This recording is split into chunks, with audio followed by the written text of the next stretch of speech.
results on how much of a boost Rihanna's catalog and business have seen since her performance at the Super Bowl came out. And we all agree that's impressive how much she was able to gain just from a performance of 20 minutes. But while knowing this, why do I still think NFL exploits artists? I don't detain monopoly of the truth, I'm just making an analysis of the situation. And all I ask from you watching this video is to hear me out to the end. Then judge if I'm wrong or right. The Super Bowl happened some few days ago, last Sunday, with the participation of Rihanna. And I was actually surprised that everyone on the internet, there are still people that didn't know that performers at the halftime Super Bowl don't get paid. Maybe this is also new for you, but that's the harsh truth. All the celebrities that performed at the Super Bowl in the past years, like Beyonce, Lady Gaga, Katy Perry, Maroon 5, Taylor Swift, and even this year Rihanna, who is the recent performer, didn't get paid. Although many explanations has been given to justify this, I still believe they are not enough. So I want to share my thoughts on that with you. In this video, I'll be outlining the explanation given to justify that, and then counter those explanations with my own good arguments in order to show you why I still believe that the Super Bowl exploits artists.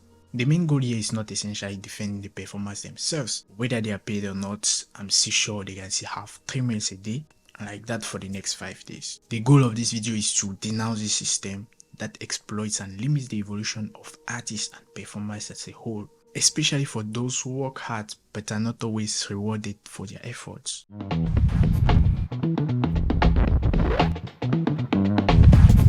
Hi there, if you're new here, this is Breezy and welcome to the Breezy Talks Everything channel.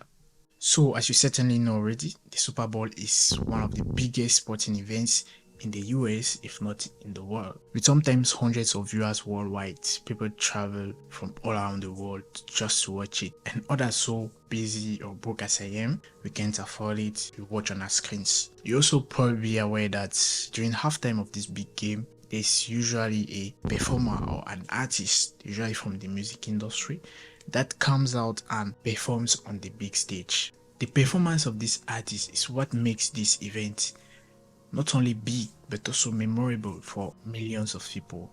While some may remember the Super Bowl for the teams that won the game over the years, others who are not always interested by the game, just like me, remember the Super Bowl for the artists who walked on that stage and had a great performance. When an artist puts on a great show, it becomes memorable. So this event brings together people with different interests from all around the world, even if most of them are from the US. As you might guess, an event as big as the Super Bowl doesn't come cheap. Companies give huge paychecks to the NFL to promote and make their brands discoverable. Just for a few minutes, if not seconds of advertisement at the Super Bowl, companies spend around $5 million plus in dollars. Now with all the amount of money the Super Bowl gets from sponsors and brands, I mean, despite generating billions of dollars each year, they still can't pay a fucking dime to the halftime performers. Why is that?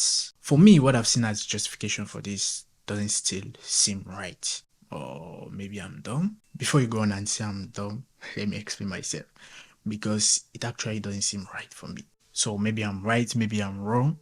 Just let me know in the comments down below after I defend my case. First, I was saying how the NFL makes a lot of money from sponsorships and brand deals, even broadcasting rights. I know this is not just money made from the Super Bowl alone. I know we have to consider the teams participating throughout the season along with other expenses, that's super clear. Now focusing on the Super Bowl itself, just for that day, they still make money, don't they? The most solid argument I read justifying the fact that artists shouldn't get paid is that the NFL covers all the expenses and cost of production of the Super Bowl. And that turns out to be a lot of money, I admit. And added to that, even though the performers don't get paid with money, they still get paid with exposure. That's obvious since there are millions and hundreds of millions of viewers for the event. What better opportunity can an artist have to get exposed? Past performers are said to have seen a significant increase in their album sales or streaming from 100% to around 500%. That's massive, and it's safe to say they really do get exposed and benefit from their appearance. Okay, that's enough before you guys start thinking that I'm defending exactly what I'm against in this video. So those are solid arguments defending the fact that artists or performers shouldn't get paid. So why do I still think that it's not a good thing that artists don't get paid despite the relevant justifications I just mentioned? Well, I think one of the reasons why the Super Bowl is so popular and have such a massive audience is because of these artists who are generally famous already and put on a memorable show. And as I said at the beginning of this video, people that watch the Super Bowl are not always interested in the game itself. Some people just come to watch the halftime show. Well, like me, for example. So it's not like the Super Bowl is the only side giving the audience to the artist. The artist actually is also bringing an audience to the Super Bowl. I'm saying this because at some point in the past years, the Super Bowl wanted artists to pay to be able to perform. An example is Katy Perry, who was asked to pay to perform and she refused. At this point, it was a no-go for artists, but then they finally fell into an agreement in order to perform for free. You can clearly see the NFL they tend to overestimate their platform, and my guess is they still do. They think they are the only ones giving, but they are not. I think that's how they make us picture all of this, because there's one thing I've noticed. When you research how much of a quantifiable impact the Super Bowl has had on an artist or a performer, you can see how many streaming has been boosted, how many albums or songs climbed the charts, and how many sales were generated from the prestation at halftime. I mean, the data is there. For Rihanna, the data was already there the next days, but somehow you can't see any data or figures on how much the NFL made from the Super Bowl. At least it's not stated clearly. What you'll find out there is estimates, only estimates. That means there's no transparency. Or maybe I looked wrong. Maybe. But let me give you an example. The World Cup is the biggest sporting event in the world. At the start of the competition, there's always an opening ceremony, as well as at the final, there's always a closing ceremony. And there are always artists that come to perform at these ceremonies. And guess what? They all get paid.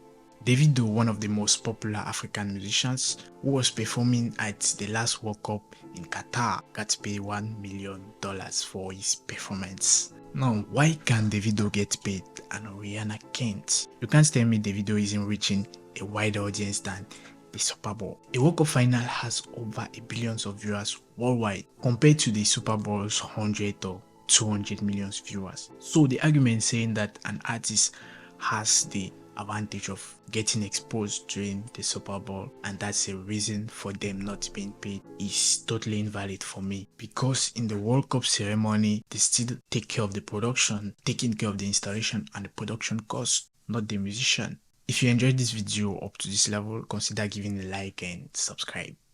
Thanks. Another thing is that throughout this video, I've been saying that performers don't get paid. Most of you might think it's only the main artists, on the stage. No, because actually it's not only them. Backup dancers or all the dancers you see performing there at the Super Bowl halftime, they are not always paid. And even when they are, those considered as volunteers who contribute to the performance and make the stage glow often receive nothing. Because they are categorized as volunteers, they don't get paid. And that's just the tip of the iceberg, because I found that the volunteers attend to all the rehearsals, which takes 5 to 9 hours a day for 2 weeks if I'm right. And most of these volunteers are students, and sometimes they are not even treated well during these rehearsals. Even if they volunteered, they still put in the work, so why aren't they compensated?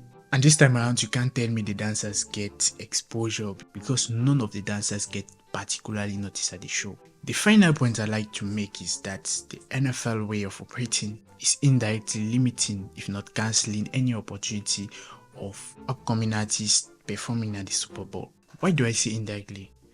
Well, artists get a little kitty here.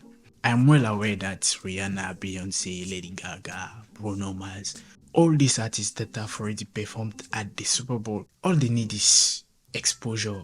They really don't need a paycheck.